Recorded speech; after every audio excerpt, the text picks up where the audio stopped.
अमित शाह के सामने वसुंधरा ने सीएम पद की कर दी दावेदारी।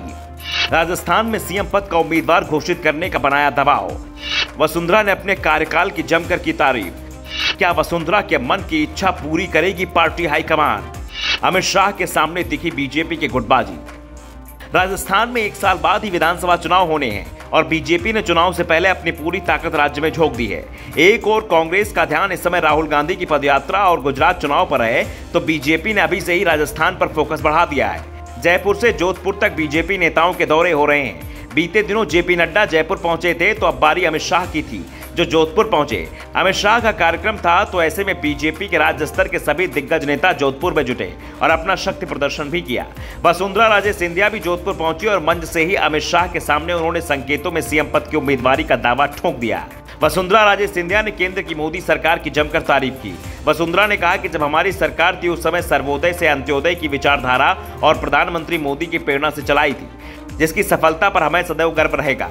वसुंधरा राजे ने कहा कि 2003 में पहली बार मुझे राजस्थान की जनता ने मुख्यमंत्री बनाया। उसके बाद 20 सालों में राजस्थान में कांग्रेस कभी पूर्ण बहुमत नहीं ला पाई, जबकि 2013 के विधानसभा चुनाव में बीजेपी ने प्रचंड बहुमत के साथ सरकार बनाई थी। बीजेपी नेताओं के दावों की माने तो इस बार भी राजस्थान में बीजेपी आसानी से अपनी सरकार बना लेगी।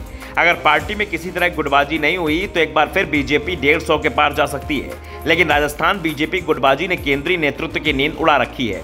खास तौर पर जिस तरह से वसुंधरा राजे सिंधिया सीएम उम्मीदवारी पर दावा ठोक रही हैं, उससे पार्टी की मुसीबत बढ़ती दिखाई दे रही है।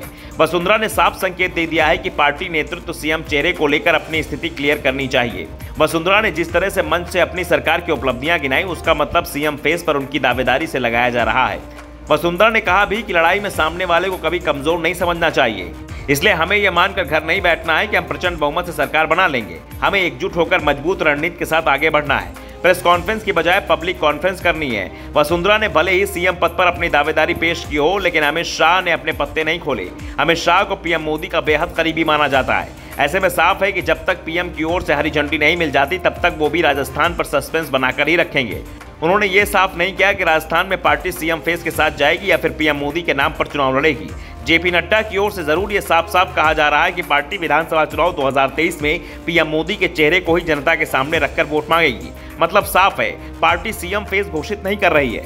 बीजेपी ने कई राज्यों में सीएम का चेहरा घोषित नहीं किया, इसके बावजूद चुनावी सफलता मिली।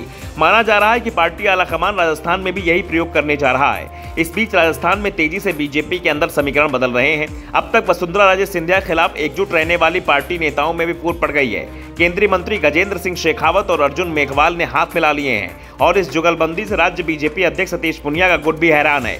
पहले पूनिया और शेखावत वसुंधरा गुट के नेता माने जाते थे, लेकिन चुनाव का समय नजदीक आ रहा है। सियासी समीकरण भी तेजी से बदल रहे हैं। बीजेपी प्रदेश अध्यक्ष सतीश पूनिया को घेरने के लिए केंद्रीय मंत्री शेखावत लामबंद हो गए हैं। अमित शाह के जोधपुर दौरे के दौरान पोस्टर पॉलिटिक्स साफ जाहिर है कि पूनिया समर्थक शेखावत का विरोध कर रहे हैं। पूनिया समर्थकों के पोस्टर से शेखावत नदारद रहे, वहीं शेखावत के लगे पोस्टरों से वसुंधरा और पूनिया दोनों ही गायब रहे।